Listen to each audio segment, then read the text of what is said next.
दोस्तों भारत में महिला सशक्तिकरण के नाम पे बहुत सारी चीजें होती हैं, लेकिन अगर इस टाइप से महिला सशक्त होती हैं तो ऐसे महिलाओं को लात घूंसे और जूतों 1 महीना के अंदर में हमको जो दक्षिणा मिलेगा उसमें आधा जमा करेंगे जन्माष्टमी के नाम से।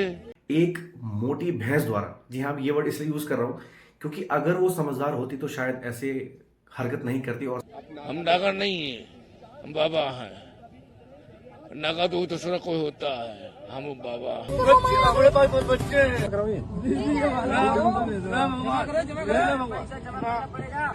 लाओ, मैं सिक्के को नोट में कन्वर्ट करके दे रही हूँ, जल्दी लाओ। अब तो अभी तो बैठे थे, आपको तो पैसे की कोई मोह माया नहीं थी। अब आपको मोह माया आ गई, जल्दी आप तो वहाँ से उठ कर मोह माया आ गई। बच्चे हेलो फ्रेंड्स, कैसे हैं आप लोग? आई होप आप सारे अच्छे होंगे और आपका स्वागत है आपके अपने चैनल सफरनामा विद विकास पर। दोस्तों हमारे सनातन धर्म में भी कहा गया है कि आप जितना ज्यादा अपने शरीर को स्वस्थ रखते हैं आपका मन भी उतना ज्यादा ही स्वस्थ रहता है, और साथ ही साथ जितना शरीर सुंदर होता है आपका उतना ज्यादा आपका मन भी सुंदर होता है।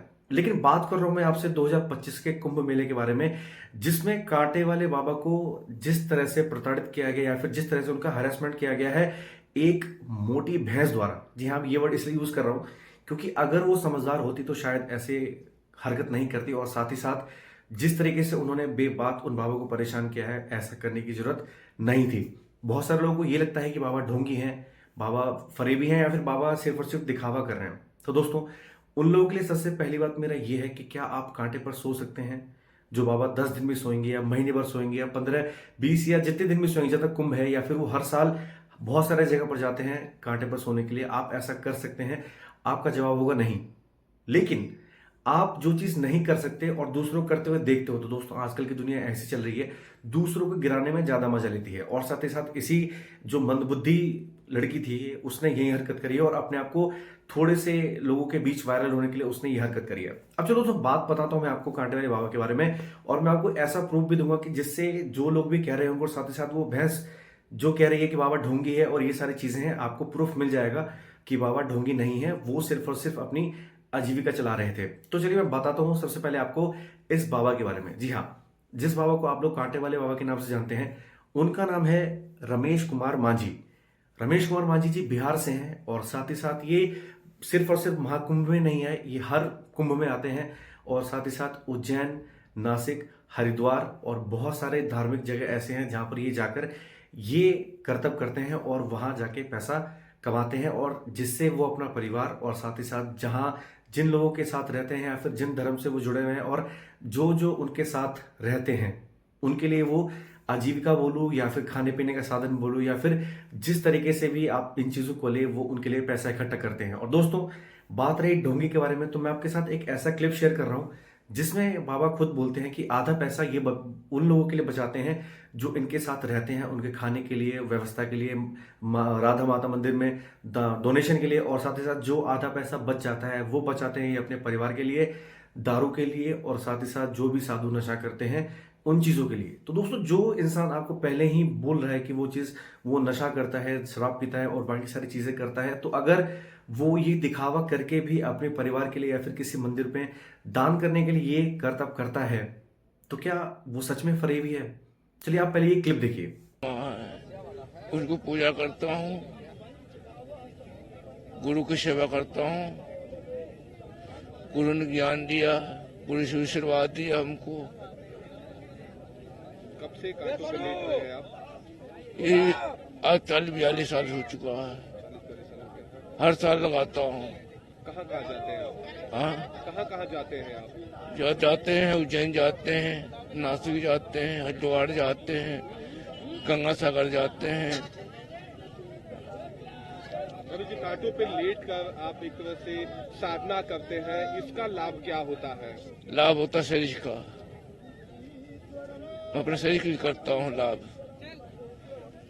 मरीज जाता है, डॉक्टर के पास जाते हैं, दवा खाते हैं, शरीर सही रहता है। हम साधु हैं, तपस्या करता हूँ, मेरा कर्तव्य है तपस्या करना। ये जो कांटे हैं, क्या अभी आपको कभी कोई चोट आपको पहुंचाते हैं? वो चाहता नहीं है, तो कैसे? कोई तकलीफ नहीं होता है। क्षमता कैसे बनाया आपने कि ये जो कांटे हैं ये आपके शरीर में न चुभे? उसका सेवा करता हूँ। यहाँ बड़ी तादाद में लोग आपके पास आ रहे हैं, जो आपका मंदिर है, और आपको कहीं ना कहीं प्रणाम कर रहे हैं, आपको दक्षिणा दी जा रही है। हाँ, कितनी कमाई हो जाती है? 1000 रुपया मिल जाता है। 1000 रुपया को अपना पूजो, हम जो जन्माष्टमी मनाते हैं, भगवान की जन्माष्टमी मनाते हैं, राधा कृष्ण भगवान का मंदिर है, उसमें खर्चा करता हूँ। 5 जिले के मेहमान आते हैं, उसमें खर्चा करता हूँ। उनके लिए दक्षिणा उचना हमको जुगाड़ करना पड़ता है। 1 महीना के अंदर में हमको जो दक्षिणा मिलेगा उसमें आधा जमा करेंगे जन्माष्टमी के नाम से, आधा हम अपना खर्चा निकालेंगे दारू दवा इस करने के लिए। बस बाबा जी, हर एक साधु का कैटेगरी होता है, कोई सन्यासी होता है तो कोई औघर होता है, कोई नागा होता है। आप किस कैटेगरी में आते हैं? आप कौन से श्रेणी में आते हैं? कौन से बाबा हैं आप? हम नागा नहीं है, हम बाबा हैं। नागा तो दूसरा कोई होता है, हम बाबा। अब दोस्तों बात करते हैं उस मूर्ख महिला के बारे में। वैसे तो भारत में महिला सशक्तिकरण के नाम पे बहुत सारी चीजें होती हैं, लेकिन अगर इस टाइप से महिला सशक्त होती हैं तो ऐसे महिलाओं को लात घूसे और जूतों द्वारा स्वागत किया जाना चाहिए और इन्हें ऐसी धार्मिक जगहों पर भेजना ही नहीं चाहिए।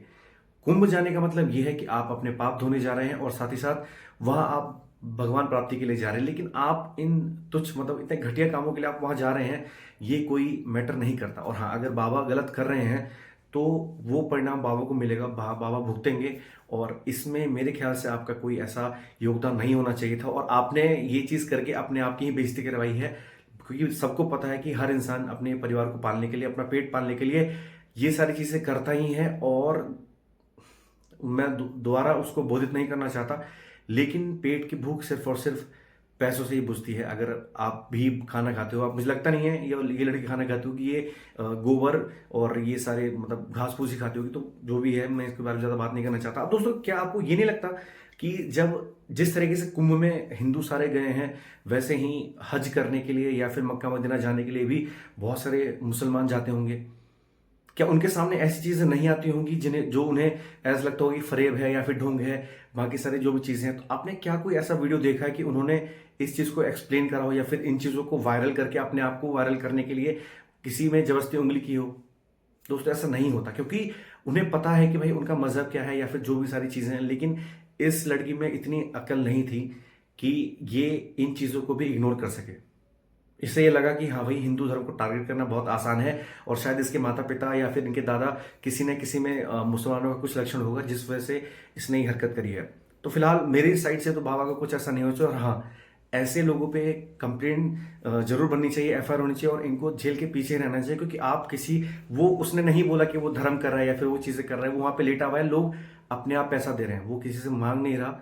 और जो लोग उसे खुद पैसा दे रहे हैं, तो उसमें आपका कोई हक नहीं बनता किसी इंसान को परेशान करने का। और साथ ही साथ जिस तरीके से आपने हैरेस किया है, आप पर एफआईआर तो बनता है। फिलहाल बहुत सारी मजबूरियां होती हैं कि आप अपने शब्दों का कुछ लिमिट रखते हैं, या फिर बहुत सारी चीजें ऐसी होती हैं जो आप चाहते हुए भी नहीं बोल पाते। तो ये सारी चीजें थी, और काश मैं वहां पर होता और मैं उस बेवकूफ को बता पाता कि हाँ सच में क्या होता है। और बाकी वो जितने भी लोग आपको वीडियो में दिखेंगे, वो सारे के सारे ही बेवकूफ हैं। और दोस्तों, अगर मैं बात करूँ ना कुंभ जाने की, तो वहां पर मेरे ख्याल से बाबाओं के अलावा सारे लोग ढोंग करने जा रहे हैं, और मुझे ऐसा पर्सनली फील होता है।